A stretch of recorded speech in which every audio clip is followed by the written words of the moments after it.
ગઈકાલે set theory શરૂ કરી હતી.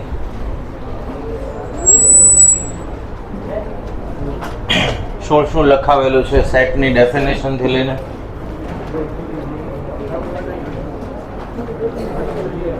Set is a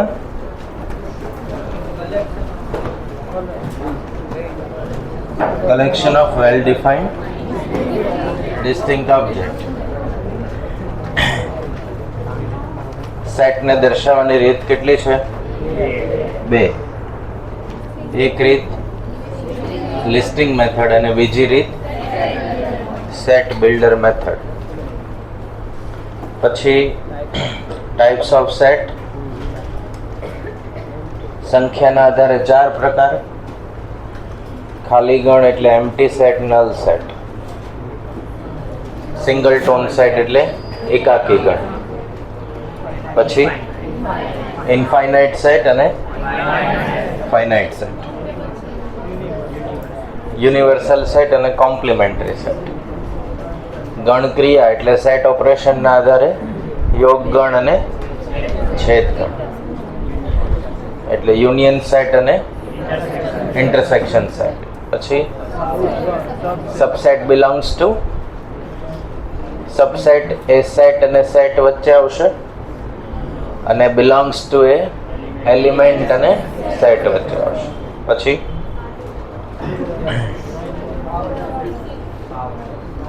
power set. Power set એટલે ઉપગણોનો ગણ. કોઈ પણ ગણના ઉપગણોનો ગણ એને શું કહેવાશે? Power set. કોઈ પણ ગણના ઉપગણ કેટલા હોય?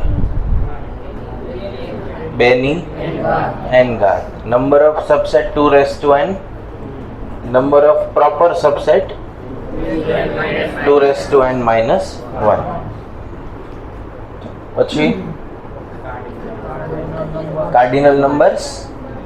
સ્મોલ n અને બ્રેકેટમાં ગણ લખ્યો હોય તો એ ગણમાં રહેલા સભ્યની સંખ્યા એને શું કહેવાશે? Cardinal numbers. પછી ઇક્વલ સેટ, ઇક્વિવેલન્ટ સેટ. સભ્ય સરખા હોય તો ઇક્વલ, અને સભ્યની સંખ્યા ખાલી સમાન હોય, સભ્ય સમાન ન પણ હોય, ઇક્વિવેલન્ટ. એના આધારે એવું કહેવાશે દરેક ઇક્વલ સેટ ઇક્વિવેલન્ટ તો હોય જ, દરેક ઇક્વિવેલન્ટ સેટ ઇક્વલ હોય નહીં. પૂરું. પછી ડિફરન્સ ઓફ 2 સેટ. ગણ એ માં હોય અને બી માં ન હોય તેવા સભ્ય. સમમિત તફાવત ગણ. Symmetric difference set. a - b union b - a. એવી ડેફિનેશન હતી. પછી એ યોગ એ થાય ને એ છેદ ફાઈ શું થાય, ફાઈ ડેશ શું થાય, યુ ડેશ શું થાય, એ ડેશ નો ડેશ એ થશે, એવું બધું જોયું હતું. પછી એક્સરસાઇઝ ગણાવી હતી. 2 MCQ અગત્યના યાદ રાખવા. એક સમદ્વિબાજુ ત્રિકોણ વાળો, આઇસોસ્કેલસ ટ્રાયેંગલ વાળો. પરિવાર સમજી લ્યો. પહેલો સવાલ એવો છે, એક ટ્રાયેંગલને ઇક્વિલેટરલ એટલે સમબાજુ ત્રિકોણ, એના માટે નિશાની કઈ?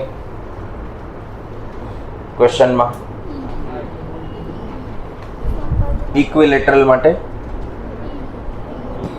E અને આઇસોસેલસ ટ્રાયેંગલ માટે.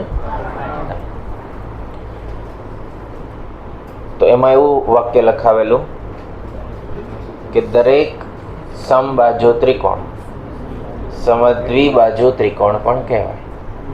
હું તમને સંખ્યાના સેન્સમાં કહું, દરેક પૂર્ણાંક સંખ્યા નેચરલ નંબર પણ કહેવાય.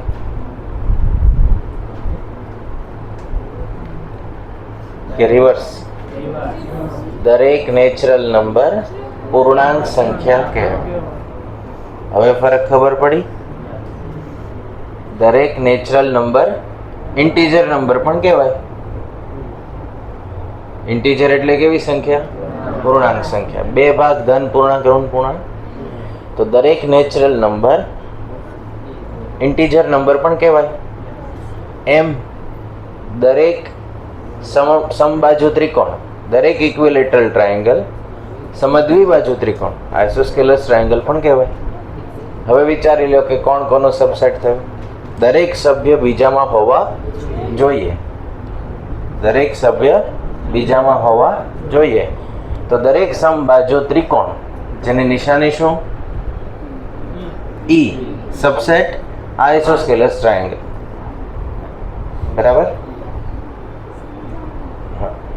Second, right angle triangle. તો રાઈટ એંગલ એટલે કાટકોણ. હવે કાટકોણમાં બે ભાગ પાડ્યા.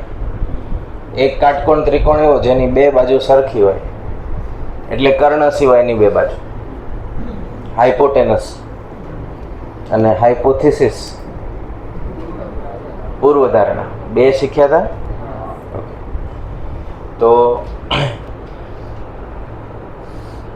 આઇસોસ્કેલસ રાઈટ એંગલ ટ્રાયેંગલ, દરેક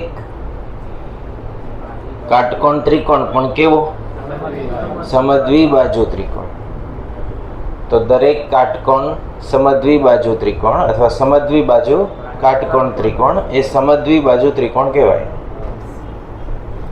ફરીવાર, દરેક સમદ્વિબાજુ કાટકોણ ત્રિકોણ એ સમદ્વિબાજુ કહેવાય. બરાબર. દરેક સમદ્વિબાજુ ત્રિકોણ સમદ્વિબાજુ કાટકોણ હોય એવું જરૂરી નથી. એનું વાઇસ વર્સા પોસિબલ છે. બરાબર. ક્લિયર આટલું? બધા ઇંગ્લિશ નામ યાદ રહેશે. થોડુંક શીખવાની ક્યુરિયોસિટી રાખવી તો યાદ ઝડપથી રહેશે. ને આગળ ગમે તે ફિલ્ડમાં તમે એને બાય ચોઇસ એક્સેપ્ટ કરો કે જ્યારે મુશ્કેલી આવે ત્યારે બાય ફોર્સ શીખો. લેંગ્વેજ ઉપર થોડુંક પ્રભુત્વ રાખવું જરૂરી છે. Specifically English. તો ઇન્ટરનેશનલી એક્સેપ્ટેડ ભાષા અને ધીમે ધીમે જ આવડે. કાંઈ આજે ઈચ્છીએ અને કાલે એમાં પૂરેપૂરી માસ્ટરી આવી જાય એવું થાય નહીં. બરાબર. અને આવું હાઇબ્રિડ ભાષામાં ભણીએ ને તો સૌથી સારું શીખી સમજી શકાય. બરાબર. મિક્સ. કારણ કે આપણને પહેલી મધર ટંગ માતૃભાષા ઉપર આપણને સૌથી વધારે પકડ પડે અને એમાંથી જ કન્વર્ઝન થઈને કંઈક નવું બને. એટલે ઇંગ્લિશ મીડિયમથી મને કોઈ વાંધો નથી એવું ન સમજવું, પણ બેસ્ટ આપણને શેમાં શીખવા મળે? અહીંયા 1.5 કલાક ઇંગ્લિશ બોલાતું હોય તો તમારી લર્નિંગ સ્પીડ રિડ્યુસ થઈ જાય. કારણ કે પહેલાં તો બધું કન્વર્ટ કરીને શું કીધું એ બધું સમજવાનો પ્રયત્ન, ત્યાં પાછું બીજું આવી ગયું હોય. મારે એવું થતું. બરાબર. અમને ઓડિટોરિયમમાં ભણાવવામાં આવતું, એટલે એક સાથે 450 વિદ્યાર્થી બેઠા હોય. પછી એમાં અમુક પ્રોફેસર અમુક એજ પછી માણસની ફ્લેક્સિબિલિટી વહી જાય. તમે અમુક આપણે દાદાઓને જોશો તો એ કે સાચું ને આપણે હા કહી દે. અમારા ટીચર અમુક દાદા એજના હતા, એટલે સ્ટુડન્ટને બધું જ સારું આવડશે એવું માનીને ભણવાનું શરૂ થાય. બરાબર. એટલે ડાઉટ પૂછવો હોય તો ઇંગ્લિશમાં હાથ ઊંચો કરીને પૂછવાનું, એટલું બધું આવડતું હોય.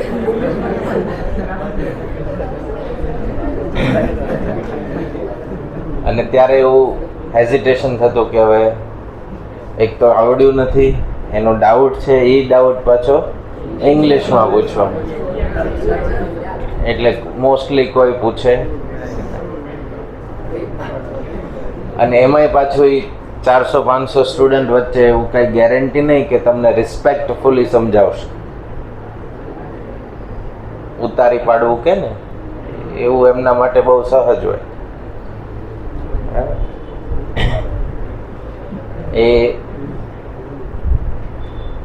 એ પણ એક પ્રકારનું ટેરરિઝમ જ છે.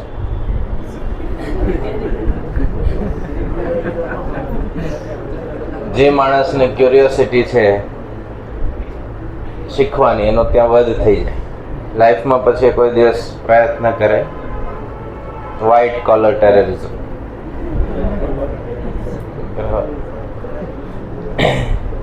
આખી લાઈફ બદલાઈ જાય ત્યારે. 400-500 માણસ વચ્ચે તમે કંઈક શીખવાનો પ્રયત્ન કરો ને પછી એવું સાબિત થાય કે પ્રશ્ન પૂછવો જ મોટું પાપ છે. ફીલ ફ્રી કે ક્વેશ્ચન તમે પૂછી શકો, એવું જ એજ્યુકેશન હોવું જોઈએ. કમર્શિયલાઇઝેશન એટલે માત્ર એને ફાઇનાન્સ કે કરન્સી સાથે જોડી દે ત્યારે એ પર્પઝ જતો રહે. બરાબર. આજે આપણે સેટ થિયરીને કન્ટિન્યુ કરશું. વેન ડાયાગ્રામ બધા શીખ્યા હતા. તો હમણાં સુધી આપણે ગણને દર્શાવવા માટેના 2 મેથડ શીખ્યા, સેટ બિલ્ડર મેથડ અને લિસ્ટિંગ મેથડ. હવે ડાયાગ્રામથી દર્શાવશું અને ડાયાગ્રામની મદદથી અમુક ક્વેશ્ચન સોલ્વ કરશું. તો આપણે ડ્રોઈંગની એક્ઝામમાં નથી બેઠા એટલે સર્કલ્સ બનાવવા માટે આપણે ફ્રી હેન્ડ ડ્રોઈંગ જેવું સર્કલ બને એવું એક્સેપ્ટ કરી લેવાનું. બરાબર.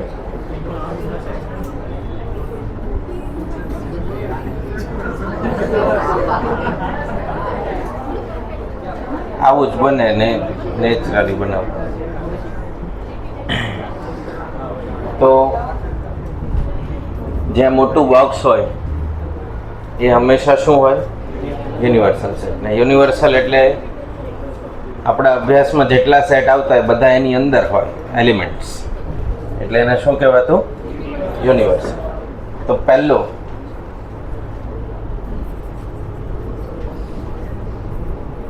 ખાલી ગણમાં કંઈ હોય, ગણ એ એમ્પ્ટી હોય તો અહીંયા એક પણ એલિમેન્ટ લખાય નહીં. સાથે લખતા જવું.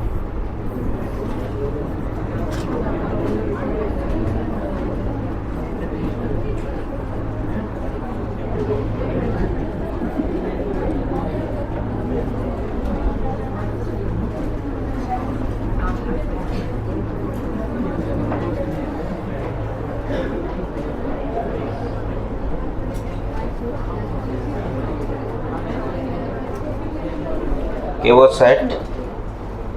Single tone set.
થઈ ગયું. પછી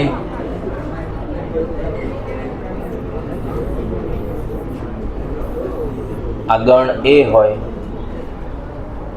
તો યુનિવર્સલ. હવે આ જે હાઇલાઇટ કરેલો પાર્ટ છે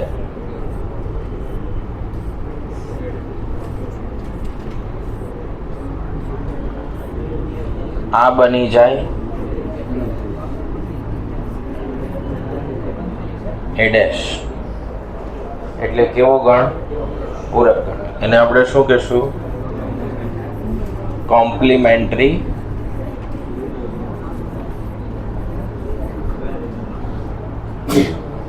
સેટ. સમજાશે? પછી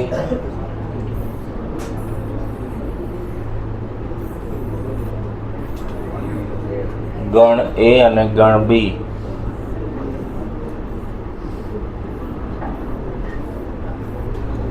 આ હાઇલાઇટેડ પાર્ટ છે એને કહેવાશે એ યુનિયન બી. એટલે એ યોગ બી.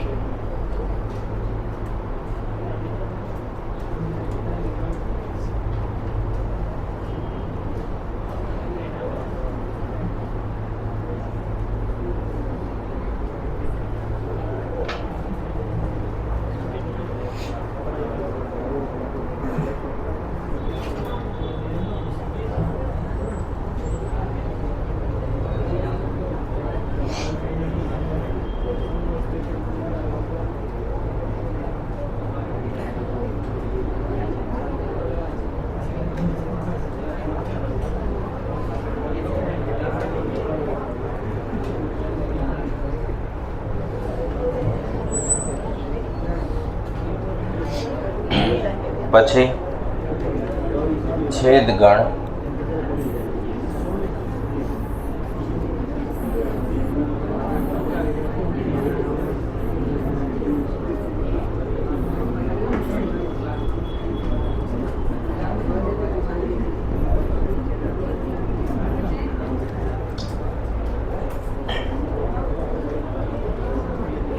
એને કયો સેટ કહેવાશે? એ ઇન્ટરસેક્શન એટલે છેદ. આને શું કહેવાશે? યુનિયન એટલે યોગ.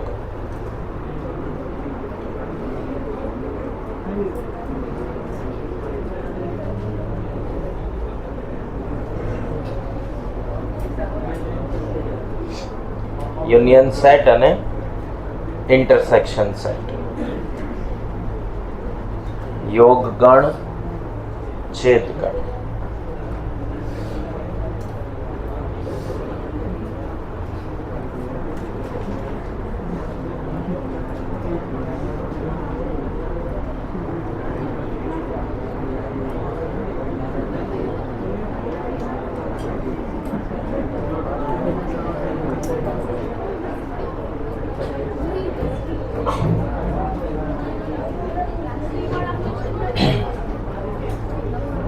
પછી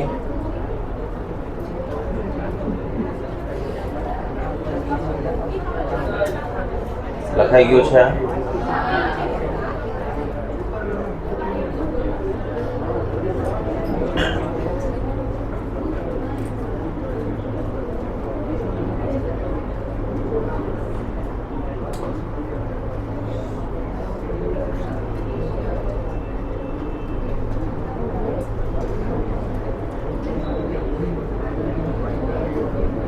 Union intersection finish.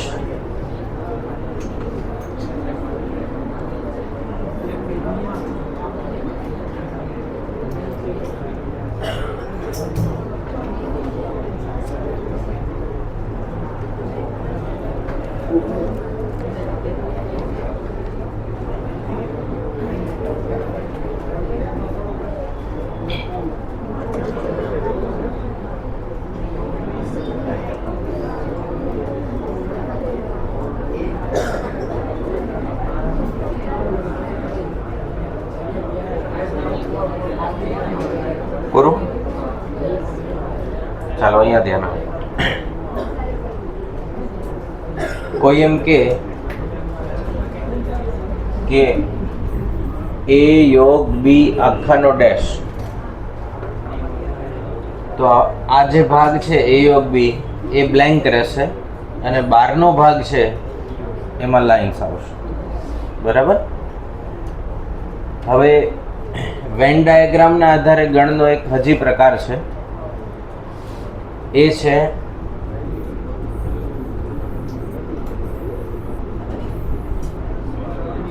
બે સેપરેટ સેટ જેની અંદર કોઈ એલિમેન્ટ કોમન ન હોય.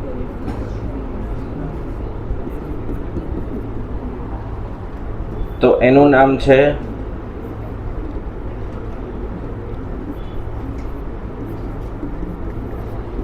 Identical set. કેવા સેટ? Identical set.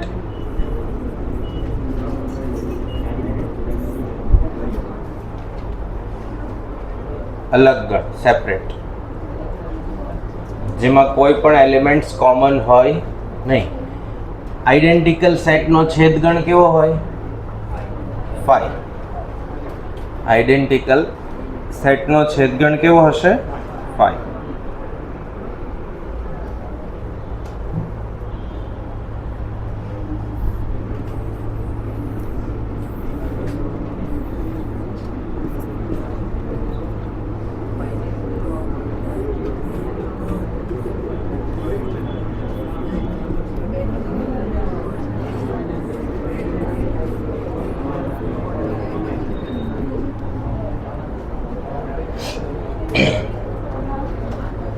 તફાવત ગણ.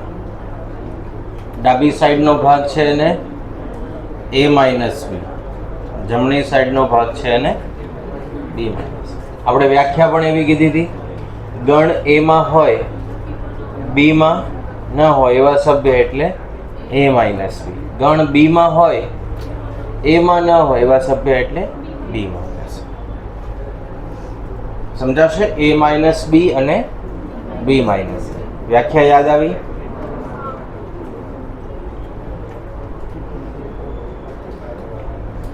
a માઇનસ b a માં હોય b માં ન હોય. કાલે ફેસ ચેન્જ થઈ જાય એવું કીધું હતું ને.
ચાલો હવે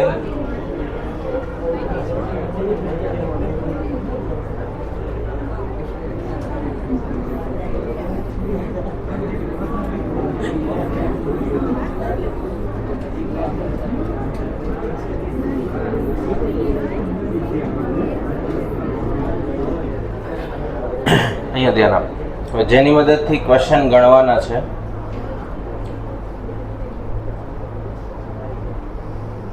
કાર્ડિનલ નંબર a યોગ b. આનો મતલબ એવો થશે, એવા સભ્ય શોધો જે ગણ a માં હોય અથવા ગણ b માં હોય. જ્યાં ઇન્ટરસેક્શન હોય, છેદ, તો એવા સભ્ય શોધો જે ગણ a માં હોય અને ગણ b માં હોય. તો ડાયાગ્રામની મદદથી એ યોગ બી એટલે શું કહેવાશે? એ ના સભ્ય વત્તા બી ના સભ્ય.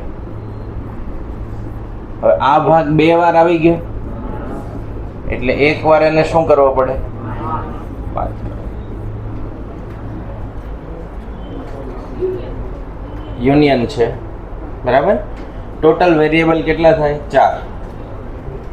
એ સભ્ય બી સભ્ય બંનેના કોમન સભ્ય અને એ અથવા બી. આને શું બોલાશે? એ અને બી. તો છેદ એટલે અને બંને સેટમાં પ્રેઝન્ટ હોવા જોઈએ. અથવા એટલે યુનિયન, કાં તો ગણ એમાં હોય અથવા ગણ બીમાં હોય. ઓકે, આ ફોર્મ્યુલા લખી દો.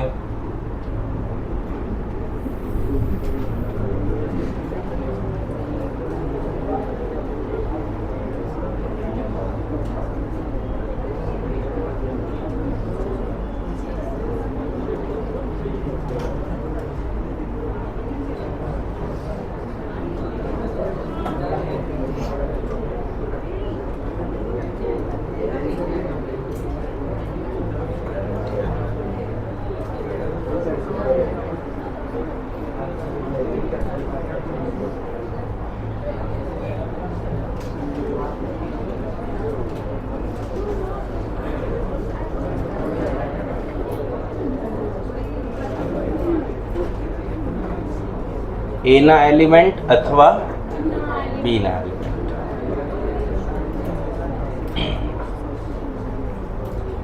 ક્લિયર?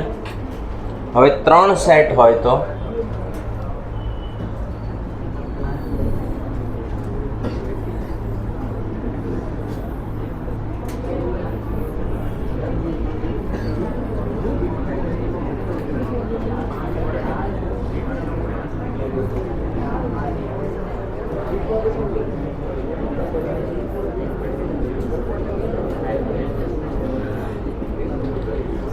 ચાલો આને ખાસ સમજી લેવું. એ અથવા બી અથવા સી, તો એ ના સભ્ય, બી ના સભ્ય, સી ના સભ્ય. એટલે જ્યારે હું આ લખું આમ એ ગણ એટલે આ ભાગ આવી ગયો, અને જ્યારે લખું બી ગણ એટલે આ ભાગ આવી ગયો. આ પોર્શન કેટલી વાર આવ્યો?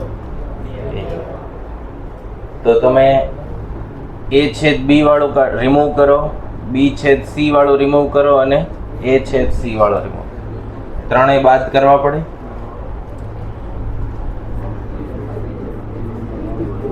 એ છેદ બી,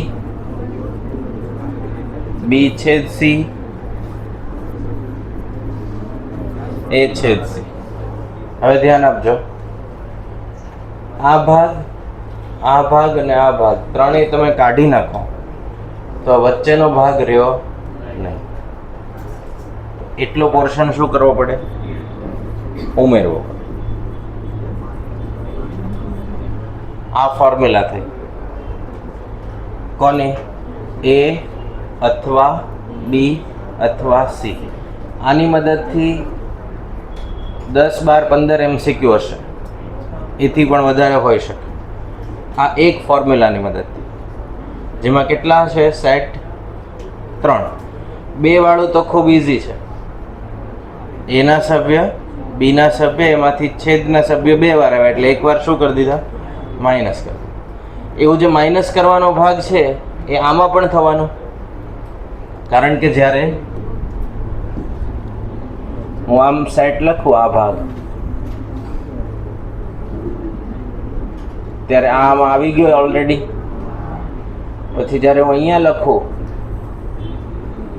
ત્યારે આ જે પોર્શન છે એ કેટલી વાર આવ્યો? 2 વાર.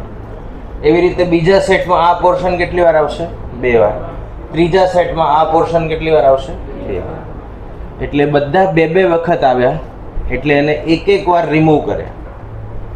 એ રિમૂવ કરશું એટલે શું થશે? આ સેન્ટર વાળો ભાગ છે એમાં આવશે નહીં.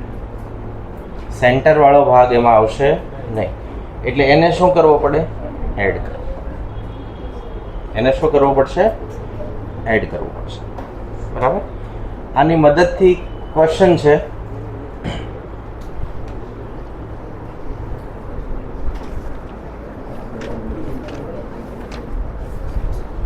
.22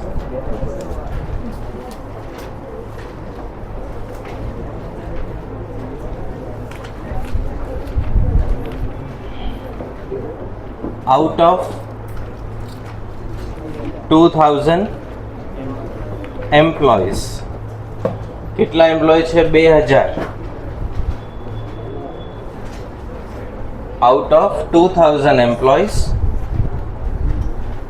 અહીંયા નહીં સમાય, બુકમાં લખવું પડશે. હવેના બધા ડ્રોઈંગ ટેક્સ્ટ બુકમાં નહીં અરેન્જ થાય, એટલે એને તમારી બુકમાં લખવા. out of 2000 employee in an office 48% preferred coffee. એટલે કોફી પીવાનું પસંદ કરે છે. કેટલા લોકો? 48% લોકો.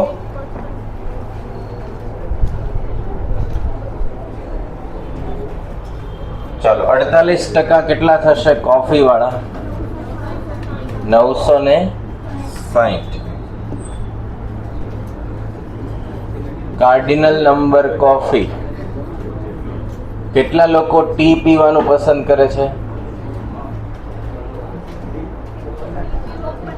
54%.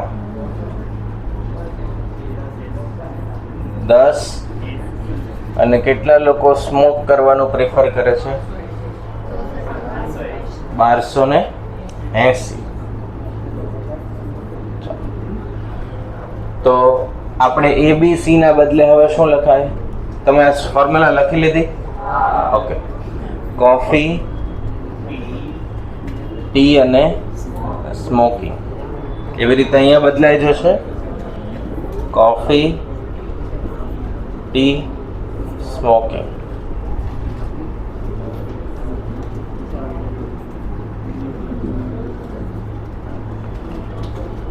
Coffee intersection T, T intersection smoke, coffee intersection smoke, T, coffee, T, smoke. બરાબર. હવે કોફી અને ટી પ્રિફર કરતા હોય એવા કેટલા? 500. ટી અને સ્મોકિંગ પ્રિફર કરતા હોય એવા કેટલા? અને કોફી અને સ્મોક કરતા હોય એવા કેટલા? 600. બીજું શું કીધું છે?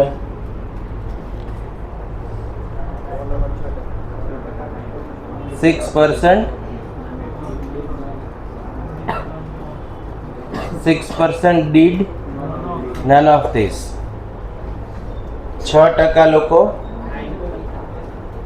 નથી કોફી પીતા, નથી ટી પીતા કે નથી સ્મોકિંગ કરતા. એટલે એવા કેટલા? 6%. એટલે 100. આ નાત બારના લોકો જે એક પણ એક્ટિવિટી કરતા નથી, નથી કોફી પીતા, નથી ટી, નથી સ્મોકિંગ. એટલે 120 જણા ક્લિયર થઈ ગયા. યુનિવર્સલ કાર્ડિનલ નંબર કે કોઈ તો કેટલા હતા? 2000 લોકો હતા. હવે આપણને કોને શોધવાના કીધા? Number of people having all 3. એટલે આ ભાગ અને સૂત્રમાં કયો? આવ. કોફી પણ પીતા હોય અને સ્મોક કરતા, અને આને શું બોલાશે? કાં તો કોફી અથવા ટી અથવા સ્મોક. એવા કેટલા મળે? 1880. ક્યાંથી મળ્યા? 2000 લોકો હતા, એમાંથી 120 જણા કોઈ એક્ટિવિટી કરતા નથી, તો વધ્યા કેટલા? 1880 વિશે એવું કહીએ કે કાં તો ટી પીતા હશે, કાં તો કોફી પીતા હશે, અથવા સ્મોક કરતા હશે, બધામાં અથવા. આના આ વાક્યને બીજી રીતે બોલવું હોય તો એમ કહેવાશે કે એટલીસ્ટ એક એક્ટિવિટી કરતા હશે. એટલીસ્ટ એક એક્ટિવિટી કરતા હશે. અમુક ક્વેશ્ચનમાં આવો વર્ડ પણ હશે. એટલીસ્ટ એક એક્ટિવિટી કરતા હોય એવા વ્યક્તિ કેટલા? 1880. આપણે શોધવાના આને છે. આ પોતે પોઝિટિવ છે, તો બાકી બધાને ક્યાં લઈ આવીએ? ડાબી સાઈડ. તો કેલ્સીમાં લખો પહેલા 1880. એમાંથી કોફી, ટી, સ્મોકિંગ બાદ કરો અહીંયા સુધીનો.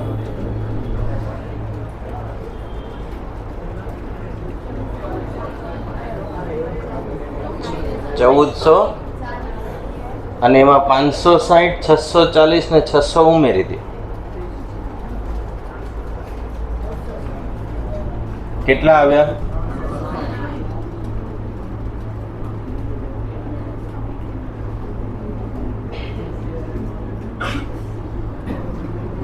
આન્સર આવે છે?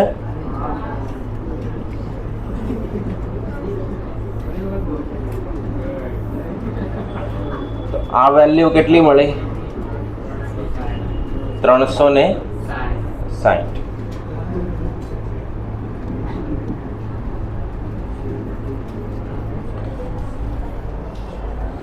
હવે કોઈ એવું કે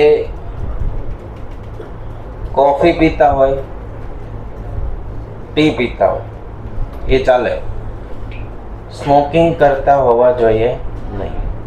એટલે આ ભાગ થયો. 360 સિવાયનો આ ભાગ, એટલે કોફી અને ટી સ્મોકિંગ કરતા હોવા જોઈએ નહીં. તો કોફી ટી વાળા કેટલા? એમાંથી કેટલા બાદ કરવાના? 360. 200 લોકો એવા છે કે જે કોફી અને ટી પ્રિફર કરે છે પણ સ્મોક કરતા નથી. ટી અને સ્મોક વાળા કેટલા? 640. પણ કોફી પીતા ન હોવા જોઈએ, તો 640 માંથી 360 કેટલા? 280. કોફી અને સ્મોક કરતા હોય એવા 600, એમાંથી 360 બાદ કરો.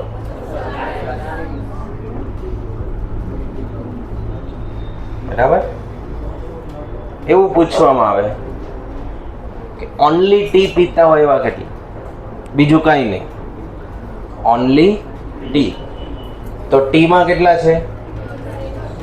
1080, એમાંથી 200 કાઢો, 360, 280. ઓનલી કોફી પીતા હોય એવા કેટલા? 960 માંથી 200, 360, 240. અને ઓનલી સ્મોકિંગ કરતા હોય એવા કેટલા?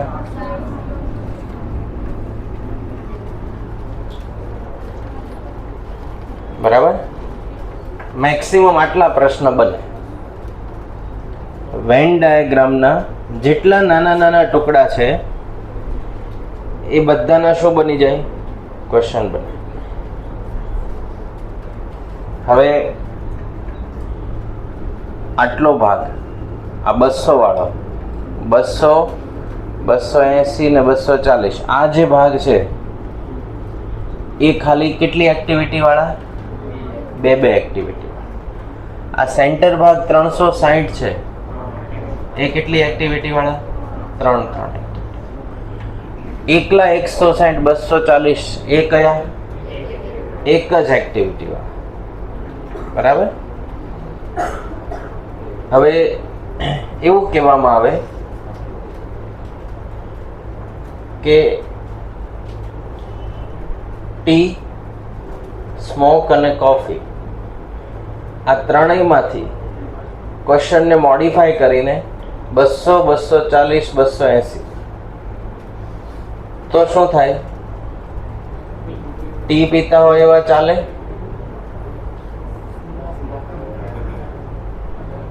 પણ ત્રણેય એક્ટિવિટી કરતા હોય એવા ચાલે, તો એવા માઇનસ થઈ. હવે આવી કોમ્બિનેશન બનાવી શકાય જેટલા બનાવવા હોય, પણ તમને મેક્સિમમ ક્વેશ્ચન શેમાંથી પૂછી શકાય? આટલા ટુકડા જે આપણે શોધ્યા ભાગ એટલા. બહુ સરળ.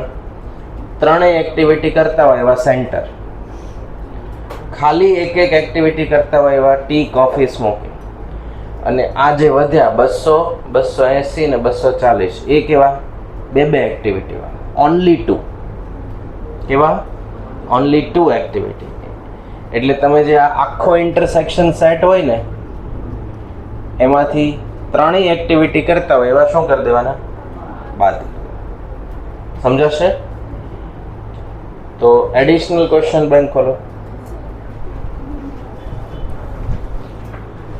લો બેટરી ચાલશે.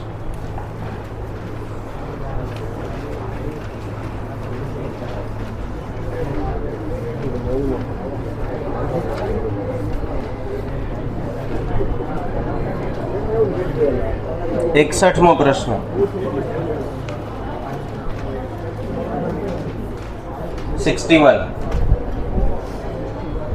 Out of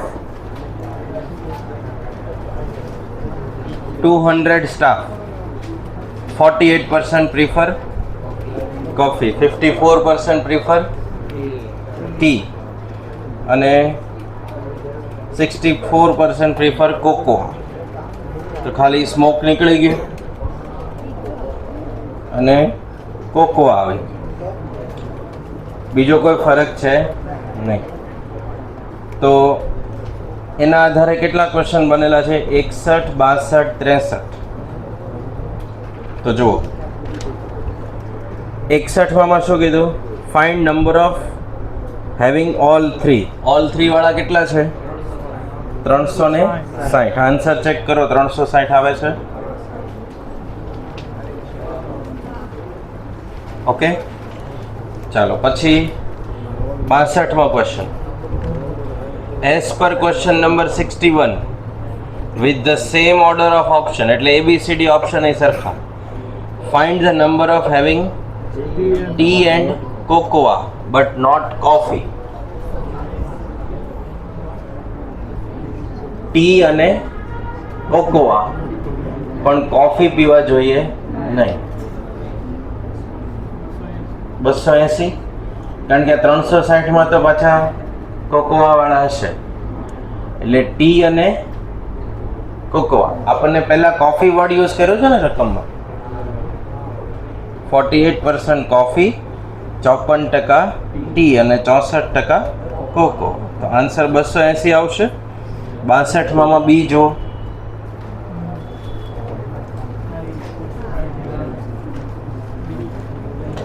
ત્રેસઠમો question. Same order of question, same question, same order. Having only coffee વાળા. આન્સર ચેક કરો. થઈ ગયું. ચાલો મૂળ પ્રશ્ન ઉપર પાછા એક્સરસાઇઝમાં આવી જાઓ. 21, 22, 23. હવે 22 જુઓ. Refer to the question 21. Number of employee having tea and smoke. T અને સ્મોક પણ કોફી વાળા હોવા જોઈએ નહીં. શું આવે? 280. Refer to the question 21. Number of employee preferring only coffee. 160. થઈ ગયું. તો 6 ક્વેશ્ચન પૂરા થયા. હવે આના જેવા બહુ બધા પ્રશ્નો છે.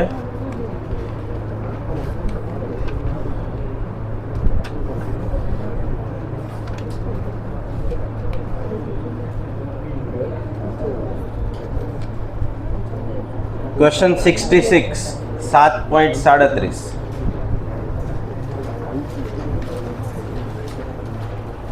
હવે હું રકમ વાંચતો જાઉં, તમારે સાથે સમજતો જવાનો છે. આઉટ ઓફ 150 સ્ટુડન્ટ કેટલા વિદ્યાર્થી છે? 150. 45 પાસ થયા અકાઉન્ટમાં, 50 મેથ્સમાં અને 30 કોસ્ટિંગમાં. પછી ત્યાં પૂર્ણ વિરામ કરી દે. કોસ્ટિંગ લખ્યું છે પછી નહીં, કોસ્ટિંગ પછી પૂર્ણ વિરામ. 30 જણા અકાઉન્ટ અને મેથ્સ બંનેમાં, 32 જણા મેથ્સ અને કોસ્ટિંગમાં અને 35 જણા અકાઉન્ટ અને કોસ્ટિંગ. એટલે આ 3 ઇન્ટરસેક્શન આવી ગયા.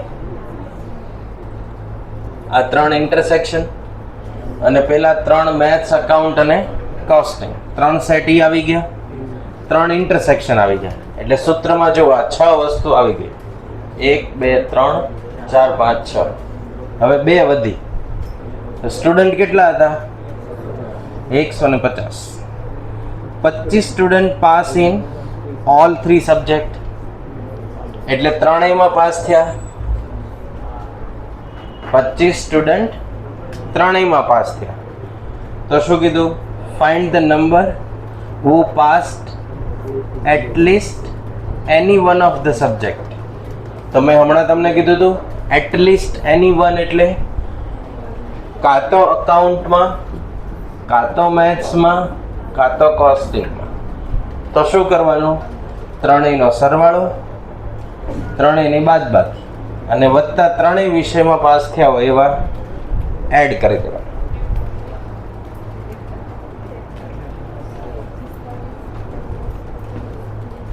કેટલા આવે છે? 53 આવે. સમજાશે?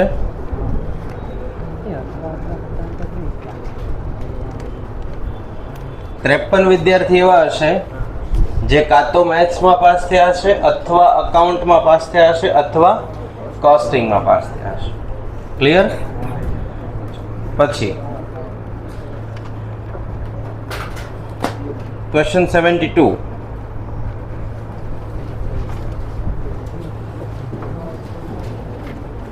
ફેલ થવાનો ડેટા આપ્યો છે. કેટલા સ્ટુડન્ટ છે? 72. આઉટ ઓફ 60 સ્ટુડન્ટ 25 જણા પેપર 1 માં ફેલ થયા, 24 જણા પેપર 2 માં, 32 જણા પેપર 3 માં, 9 જણા પેપર 1 અલોન. પેપર 1 અલોન એટલે કયા? આ વાળો ભાગ. તો આપણે આને ગણતરી કરીએ. હવે તમે સર્કલ બનાવો તો અહીંયા લખી શકો એટલી સ્પેસ હોવી જોઈએ. તમારી બુકમાં તમે જોશો આવી રીતે તમે બનાવ્યું હશે. પછી અહીંયા લખવાનું, અહીંયા લખવાનું, અહીંયા લખવાનું, બધે લખવાનું. સર્કલની સ્પેસ એવી રીતે રાખવી કે જેથી એમાં આપણે લખેલું આપણે વાંચી શકીએ. એક્ઝામ તો ઓબ્જેક્ટિવ છે એટલે ટીચરને તો વાંચવાનું નથી. પેપર 1, પેપર 2 અને પેપર 3 યુનિવર્સલ સેટ. ચલો કાર્ડિનલ નંબર પેપર 1 કેટલા છે? 20. Cardinal number paper 2, cardinal number paper 3 32. પછી શું આપ્યું? અલોન. 9 જણા પેપર 1 અલોનમાં. પછી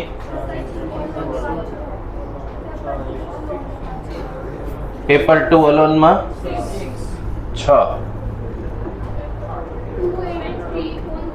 પેપર 2 and 3 ઓનલી માં 5. 1 and 2 ઓનલી માં 3. Find how many fail in all 3 paper. તો ઓલ 3 એટલે આ ભાગ થયો શોધવા વાળો, આ પોર્શન. તો બી સેટ એટલે બી મતલબ પેપર 2 માં કેટલા લોકો છે? 24. આ 24 એટલે આખું સર્કલ થાય. તો 24 માંથી 6 ગયા, 5 ગયા ને 3 ગયા. તો 10 જણા એવા મળ્યા જે ત્રણેય પેપરમાં ફેલ થયા. કેટલા જણા મળ્યા? 10. બરાબર. આના આધારે સેમ ક્વેશ્ચન છે, સેમ રકમમાં બીજા કોઈ? હા, શું પૂછ્યું છે? How many passed in all 3? Pass એટલે અહીંયાના નાક બરવાળા. ડેટા શેનો છે? ફેલનો. ડેટા શેનો આપ્યો છે? ફેલનો. આના પહેલાના ક્વેશ્ચનમાં શેનો ડેટા હતો? પાસનો. હવે ડેટા ફેલનો છે. ચાલો, તો પાસ થયેલા શોધવા હોય તો પહેલા તો આપણે મેળવવું પડે પેપર 1 ઇન્ટરસેક્શન પેપર 2. ચલો, પેપર 1 અને 2 નું ઇન્ટરસેક્શન 10 ને 3 13. Cardinal number paper 2 intersection paper 3 10 ને 5 15. Cardinal number paper 3 intersection paper 1. હવે જુઓ, પહેલા 25 માંથી 9, 3 અને 10 બાદ કરી દો. 3 વધે, 10 ને 3 13. હવે કેટલા વિદ્યાર્થી બેઠા છે? એટલે અહીંયા 60. એટલીસ્ટ એકમાં ફેલ થયા હોય એવા આ ભાગ. એટલીસ્ટ એકમાં ફેલ થયા હોય એવા કેટલા? 60. 60 માંથી 25, 24, 32 બાદ કરો. કેટલા આવ્યા? માઇનસ. એમાં 13, 15 ને 13 ઉમેરો.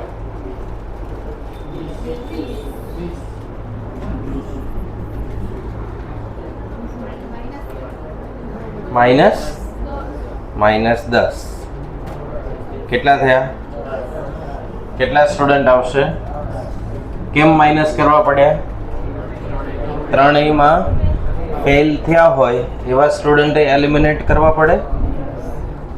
કેટલો આન્સર આવશે? 10. સમજાશે? હવે જુઓ, આ એબીસી વાળામાં ખાલી નામ બદલાયા કરે કે maths, accounting, costing, paper 1, 2, 3, tea, coffee, smoking, coffee, tea, cocoa, આવા બધા વર્ડ્સ ચેન્જ થાય. મેથડ બદલાય નહીં. કોન્સેપ્ટ પણ સેમ રહેશે. એટલીસ્ટ 1 પૂછે તો યુનિયન શોધવાના. ઓલ 3 પૂછે, ત્રણેય એક્ટિવિટી કરતા હોય, ત્રણેય વિષયમાં ફેલ થયા હોય, ત્રણેય વિષયમાં પાસ થયા હોય, પછી આ સભ્યો તો તમને આવડશે જ.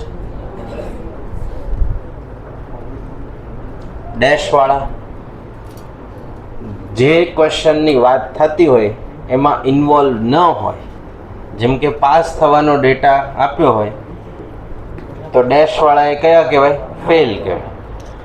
ફેલ થવાનો ડેટા આપ્યો હોય તો ડેશ વાળા એ કયા કહેવાય? પાસ થયેલા.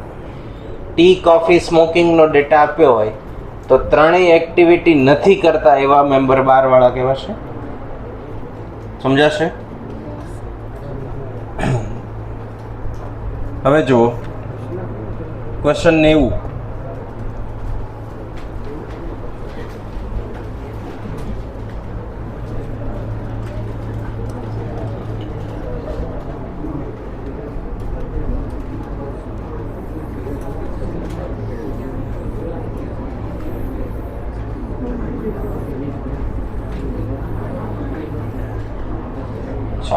કેટલા લોકો છે?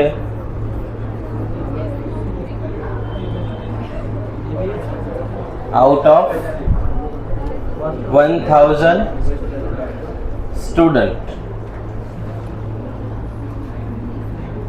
કાર્ડિનલ નંબર યુનિવર્સલ કેટલા છે? 1000. ક્વેશ્ચન વાંચતા જાઓ. Out of 1000 student 658 failed in aggregate. 658. પછી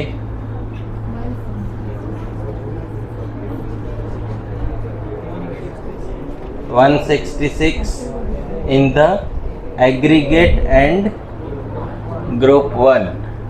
sorry, કાર્ડિનલ નંબર ગ્રુપ 1 નથી આપ્યો, કાર્ડિનલ નંબર ગ્રુપ 2 નથી આપ્યું. એગ્રીગેટ અને ગ્રુપ 1 કેટલા છે? 166. પછી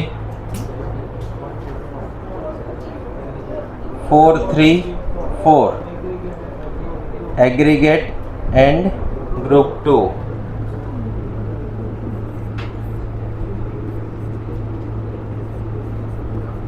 કેટલા છે? 434. પછી 372 ઇન ગ્રુપ 1. જનરલી આમાં ક્રમ બદલાઈ ગયો છે માહિતી આપવાનો. પહેલા શું હતું? ત્રણેય મોટા સેટ હોય એની એક સાથે આપી દેતા. તો ગ્રુપ 1 માં કેટલા લોકો છે? 372. 590 જણા ગ્રુપ 2. પછી 126 ઇન બોથ ગ્રુપ. એટલે ગ્રુપ 1 ગ્રુપ 2 કેટલા? 100 તો પહેલા જે રીતે માહિતી મળતી તેવી રીતે મળી ગઈ, ખાલી ક્રમ બદલાઈ ગયો. આ ગ્રુપ 1 ને ગ્રુપ 2 પાછળથી આપ્યા છે. આ ગ્રુપ 1 ગ્રુપ 2 ઇન્ટરસેક્શન છેલ્લે આપ્યું છે, બરાબર? એટલે લખતી વખતે તમારે એનું ખાસ ધ્યાન રાખવું. આવી રીતે ભાગ પાડી દેવાના. 3 મોટા સેટ સાથે, 3 ઇન્ટરસેક્શન વાળા સાથે. આવું કેમ કરવાનું? કારણ કે જ્યારે શોધવાના થાય ત્યારે આ 3નો સરવાળો કરવાનો હોય, આ 3 ઉમેરવાના હોય, બાદ કરવાના હોય. એવી રીતે ગ્રુપમાં જ કરવાના થાય. સૂત્રમાં આ 3 નેગેટિવ હોય અને આ 3 પોઝિટિવ. ચાલો, ક્વેશ્ચન શું પૂછાયો? How many fail in all 3? Aggregate group 1 આ ભાગ પૂછાયો. હવે અહીંયા આપણને આ કેટલા આપ્યા છે? 1000. આપણે એવું આ પર્ટિક્યુલર આ દાખલો ગણવા માટે એવું માનવું પડશે કે અહીંયા પાસ થયેલા કોઈ છે જ નહીં. પાસ થયેલા કોઈ છે જ નહીં.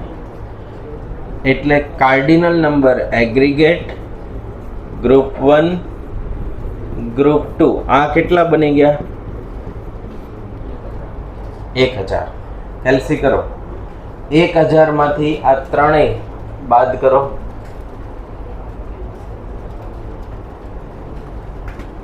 અને આ ત્રણેય ઉમેરો. કેટલા આવ્યા?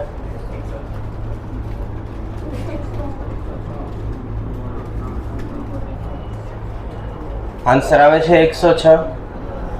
ત્રણેયમાં ફેલ થયા હોય એવા, બરાબર? એના પછીનો question, how many fail in aggregate? Aggregate અને ગ્રુપ 2 પણ ગ્રુપ 1 માં હોવા જોઈએ નહીં, ગ્રુપ 2 માં ન હોવા જોઈએ. ઓકે, ચાલો. તો હવે આપણે બધા પાર્ટ શોધી લઈએ. 106 એ એગ્રીગેટ ગ્રુપ 1 નું આ કમ્બાઈન છે, એમાંથી બાદ કરો. આ મળી ગયા 60. ગ્રુપ 1 ગ્રુપ 2 126 માંથી 106 બાદ કરો. 434 માંથી 106 બાદ કરો. 300. હવે એગ્રીગેટ આખો સેટ છે 658 નો, એમાંથી 60 106 328. ઓનલી એગ્રીગેટમાં ગ્રુપ 1 372 માંથી 60 106 20. 590 માંથી 328 106 20.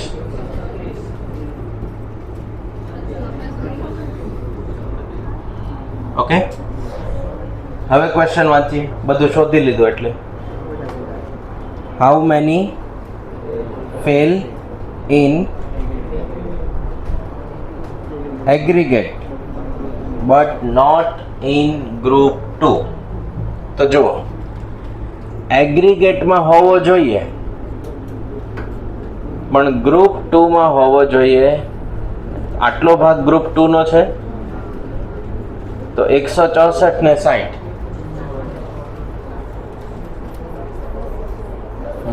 મળી ગયા. ચેક કરો આન્સર આવે છે.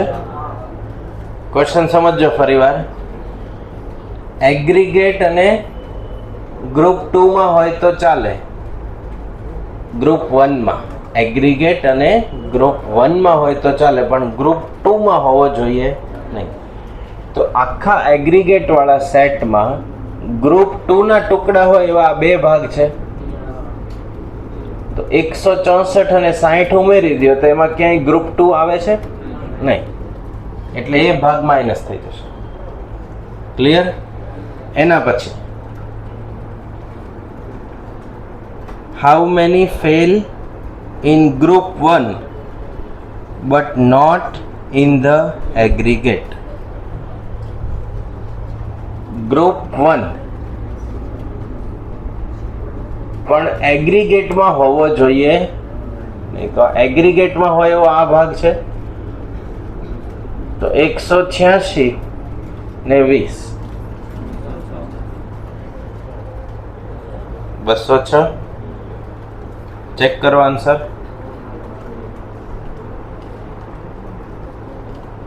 ક્લિયર? એના પછી how many fail in group 2 but not in group 1. તો આ ગ્રુપ 2, ગ્રુપ 1 વાળો ભાગ આ છે એ નીકળી જાય એટલે આ બે વધે. 328 136 464. એના પછી how many fail in aggregate અથવા group 2 but not in group 1. આને સમજવો. એગ્રીગેટ અથવા ગ્રુપ 2 બટ નોટ ગ્રુપ 1. તો એગ્રીગેટ ગ્રુપ 2 164 60 186, પણ ગ્રુપ 2 માં હોવો જોઈએ નહીં. તો કેટલા ભાગ થશે ગ્રુપ 1 માં? તો આ બે ભેગા કરો. હવે ગ્રુપ 1 વાળો પોર્શન કયો છે? આટલો થાય 164 328 136 628. ચેક કરો. પણ ગ્રુપ 1 માં હોવો જોઈએ નહીં. એના પછીનો ક્વેશ્ચન, આમાં ડાઉટ છે? ઓકે. પછી how many fail in aggregate.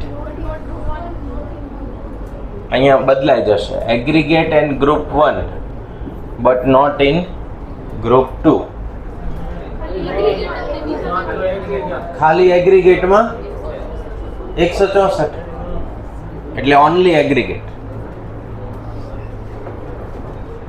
As per the question 90, how many fail in aggregate but not in group 1 and group 2? એટલે only aggregate થયું, ખાલી લાંબુ એક્સપ્લેન કર્યું. ક્લિયર? હવે સમજાશે આના ક્વેશ્ચન જે આજે તમને ગણાવ્યા એ ઘરે જઈને રફ પેજમાં જાતે ટ્રાય કરો. બરાબર? જેટલા પણ ક્વેશ્ચન પૂછાય બધાને સોલ્વ કરવાની એક જ સ્ટાન્ડર્ડ મેથડ છે. પછી એને એગ્રીગેટ ગ્રુપ 1 ગ્રુપ 2 કે મેથ્સ અકાઉન્ટ કે કોસ્ટિંગ કે ટી કોફી સ્મોકિંગ કે ટી કોફી કોકોવા કે બીજું કંઈ પણ કે બધાની મેથડ કેવી રહેશે? આવડશે? તો સેટ થિયરીને લગતા એક ટોપિક સિવાય બધું પૂરું થયું. ચેપ્ટરના 3 ટુકડા છે, સેટ, રિલેશન, ફંક્શન. એમાં આપણે કેટલું પૂરું કર્યું? સેટ. બરાબર? ગઈકાલે અને આજે જે સમજે એમાં કોઈ ડાઉટ? બધાને બધો ખ્યાલ આવી ગયો? Venn diagram clear? That's it.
ચલો 1 મિનિટ. બીજું એક આપણે એવું ડિસાઈડ કરીએ કે આ ચેપ્ટર જે છે એનું ઓન એન એવરેજ 5-6 માર્કનું વેઇટેજ છે. પર ટોપિક 2 ક્વેશ્ચન, 2 ફંક્શનના, 2 રિલેશનના, 2 સેટના. એવું બને કે આવો એક સવાલ પૂછીને બધું પૂછી લે. એવું કંઈ ગેરંટી નથી કે એવી રીતે બાયફર્કેશન થશે. બરાબર? પણ એવી આપણે અઝ્યુમ કરી શકીએ કે આટલા ટોપિક છે 3, ત્રણેયમાં પાછા બહુ બધા પેટા ટોપિક છે. જેમ કે સેટ શીખ્યા તો એમાં જ 18-20 વસ્તુ છે. ખાલી ટાઈપ્સ ઓફ સેટ 12-13 થયા. બીજું બધું પરચુરણ ભેગું કરો તો 20 વસ્તુ થાય. તો લોજિકલ રિઝનિંગના 2 પાર્ટ પડશે. એક એવા ક્વેશ્ચન કે જે